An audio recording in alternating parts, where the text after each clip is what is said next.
अस्सलामु अलैकुम वरहमतुल्लाहि वबरकातुह। आज का हमारा मसला ये है कि महर अदा करने से पहले अगर ज़ौजैन में से किसी का इंतकाल हो जाए, यानी मियाँ बीवी में से अगर किसी का इंतकाल हो जाए तो अब क्या किया जाएगा।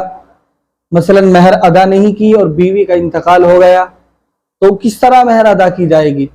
तो इसका जवाब मेरे अजीज़ों ये है कि अगर शौहर ने महर अदा नहीं की है और बीवी का इंतकाल हो गया है तो उसकी महर यानी बीवी की महर उसके शरई जो वारिस हैं, वुरसा हैं, उन पर तकसीम होगी।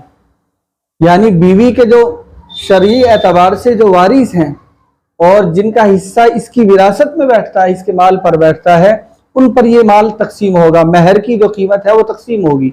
इसी तरीके से अगर शौहर का इंतकाल हो जाए और महर अभी अदा नहीं की शौहर ने, तो चुनाचे बीवी महर कहाँ से लेगी, किस तरह उसको महर मिलेगा।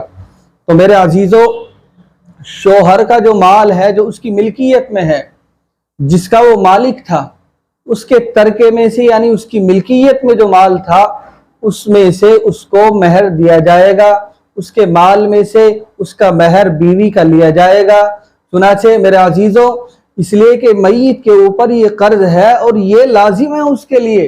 चुनाचे उसकी मिल्कियत में से जो शौहर की मिल्कियत में है, जो माल उसकी वो छोड़कर दुनिया से गया है, जिसका वो मालिक था, चुनाचे उससे महर लिया जाएगा, उसमें से महर हासिल किया जाएगा। इस तरह अगर दोनों में से कोई इंतकाल कर जाता है तो ये तरीका है। अल्लाह अमल की तौफीक अता फरमाए।